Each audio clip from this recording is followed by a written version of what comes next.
मध्य मुंबईमधून काँग्रेसच्या पंजाला पहिल्यांदा मतदान करून वर्षा गायकवाड यांना लोकसभेमध्ये पाठवणार असल्याचं उद्धव ठाकरेंनी म्हटलंय। वर्षा गायकवाड यांना उमेदवारी देऊन त्यांची नाराजी दूर करण्याचा प्रयत्न काँग्रेसने केल्याचं दिसतंय। मात्र त्याच वेळेला दुसरीकडे महायुतीचा उमेदवार अद्याप जाहीर झालेला दिसत नाहीये। वर्षाताईला खासदार म्हणून पाठवणार दिल्लीत।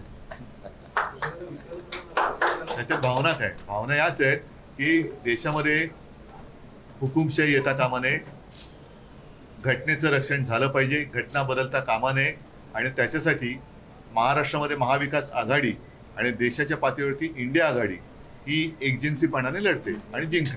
तो वर्षाताई मुंबईचे अध्यक्ष आहे, त्याच्यामुळे ती कुठूनही लढू शकते आणि कुठूनही जिंकू शकते आणि हा तर आता माझा घरचा मतदारसंघ आहे। मी ठाकरे साहेबांचे मनापासून धन्यवाद व्यक्त करते की त्यांनी ज्या तऱ्हेने सहकार्य असेल, आशीर्वाद असेल, कारण त्यांच्या मंत्रिमंडळात मंत्री म्हणून मी काम केलेलं आहे, ते मला चांगल्या तऱ्हेने ओळखतात, पूर्वीपासूनचे संबंध आहेत आणि म्हणून मी अपेक्षा करते की महाविकास आघाडीच्या मुंबईचे अध्यक्ष आहे, फक्त एका सीटपुरतं बोलणार नाही, साईच्या साई महाविकास आघाडीच्या ज्या सीटा आहेत त्या निवडून आणण्यासाठी आम्ही एकत्र प्रयत्न करू आणि जिंकू याबद्दल मला खात्री आहे। उत्तर मध्य मुंबईमधून उमेदवारी जाहीर झाल्यानंतर वर्षा गायकवाड यांनी उद्धव ठाकरेंची भेट घेतली। उत्तर मध्य मुंबईतून वर्षा गायकवाड विजयी होतील असा विश्वास यावेळी व्यक्त करण्यात आलाय। उत्तर मध्य मुंबई मतदारसंघामधून लढण्यासाठी काँग्रेसकडून वर्षा गायकवाड, नसीम खान आणि भाई जगताप हे इच्छुक होते। मात्र दक्षिण मध्य मुंबईतून तिकीट मिळत नसल्यामुळे नाराज झालेल्या वर्षा गायकवाड यांना या ठिकाणावरून संधी देण्यात आली आहे। दलित, मुस्लिम, ख्रिश्चन आणि मराठी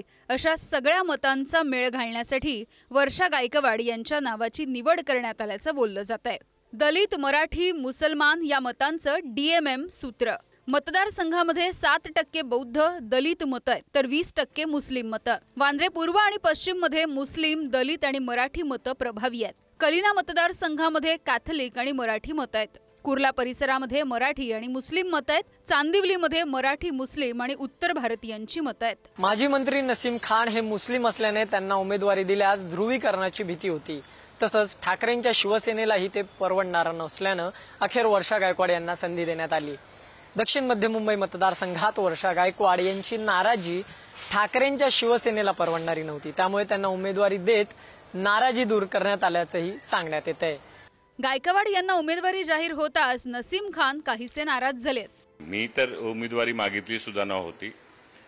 मला 2 महिन्यापूर्वीच काँग्रेस श्रेष्ठींनी सांगितलं होतं की तुम्ही नॉर्थ सेंट्रल मध्ये, उत्तर मध्य मुंबईमध्ये तयारीला लागा, परंतु जे निर्णय झाला आता पक्षाने निर्णय घेतलाय, कुठल्या आधारावर घेतलेला आहे, का घेतलेला आहे त्याच्यावर आम्ही काय भाष्य करू शकत नाहीये। मला असं वाटत नाही की कुठली नाराजी आहे, कारण माझ्या त्याच्याशी बोलणं झाले आणि ते माझ्या मोठ्या बंधूसारखे आणि वर्षा गायकवाड सर्वांना माहिती आहे की सर्व समाजाला बरोबर घेऊन जाणारे कार्यकर्ता आहे आणि सर्वांना सन्मानाने वागवणारे कार्यकर्ता आहे, त्यामुळे मला अपेक्षा आहे की तुम्हाला लोक उद्या परवा आमच्या बरोबर येईल। तर नसीम खान हे मुस्लिम आहेत म्हणून उमेदवारी नाकारली का असा सवाल शिंदेंच्या शिवसेनेने विचारलाय। मुस्लिम समाजाचे नसीम खान आहेत, आज काँग्रेसने त्यांनाही मुस्लिम समाजाला तिकीट दिलेली नाही, म्हणजे मुस्लिम समाजाची मतं मागायची, मुस्लिमांचा वापर करून घ्यायचा, कारण उत्तर मध्यमध्ये नसीम खान मागत होते ना सीट, मग ते मुस्लिम होते म्हणून काँग्रेसने सीट दिली नाही का? आणि वर्षा गायकवाडचा संबंध काय उत्तर मध्य मुंबईमध्ये? दुसरीकडे महायुतीमध्ये ही जागा भाजपकडे आहे। 2014 आणि 2019 या दोन्ही लोकसभा निवडणुकीमध्ये पूनम महाजन या ठिकाणावरून खासदार आहेत, मात्र त्यांच्याऐवजी दुसऱ्या चेहऱ्याला संधी देण्याचा भाजपचा प्रयत्न दिसतोय। मुंबई भाजपचे अध्यक्ष आशिष शेलार, पराग आळवणी आणि उज्ज्वल निकम यांच्या नावाची चर्चा या मतदारसंघासाठी सुरू आहे। उमेदवार जाहीर होत नसल्यामुळे पूनम महाजन यांचाही प्रचार सोशल मीडियावरती सुरू झालाय। उद्धव ठाकरेंनी या ठिकाणी मैदानामध्ये उतरावं असं आव्हान आशिष शेलारांनी दिलंय। उद्धवजींना खुलं आव्हान आहे, तुम्ही तुमच्या मतदारसंघात उभं राहा, वर्षाताईंना का उभं करताय? तुम्हाला जिंकायचा एवढा कॉन्फिडन्स आहे तर 2 हात होऊ द्या, उद्धवजी तुम्ही उभे राहा, मी उभं राहतो। हो, खुलं आव्हान आहे। उद्धवजींना जिंकण्याची एवढी त्या ठिकाणी शाश्वती असेल तर ते राहतात त्या मतदारसंघात, म्हणजे मुलाला जसं तिथून वरळीला पाठवलं तसं नाही, ते राहतात त्या मतदारसंघात उद्धवजींनी उभं राहायचं। जर पक्षाने मला संमती दिली तर मी त्यांचा सामना करेन। उत्तर मध्य मुंबई हा एकेकाळी काँग्रेसचा बालेकिल्ला म्हणून ओळखला जायचा। 2014 नंतर हे गणित बदललं। सद्यस्थितीमध्ये काँग्रेसचे बाबा सिद्दीकी हे अजित पवारांच्या राष्ट्रवादीमध्ये गेले, तर त्यांचे पुत्र आमदार जिशान सिद्दीकी सुद्धा महायुतीच्या वाटेवरती असल्याचं समजतंय। विधानसभेतली परिस्थिती बघूयात।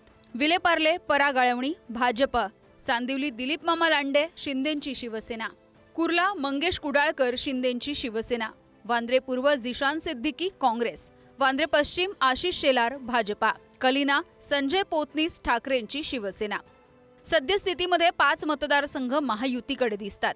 आता भाजप मतदारसंघामधून कुणाला तिकीट देणार हे बघावं लागणार आहे। उद्धव ठाकरेंचं मातोश्री निवासस्थान असलेल्या या मतदारसंघामध्ये वर्षा गायकवाड यांची वाट सुकर होणार का हे त्यावर सुद्धा ठरणार आहे। ब्युरो रिपोर्ट, पुढारी न्यूज, मुंबई।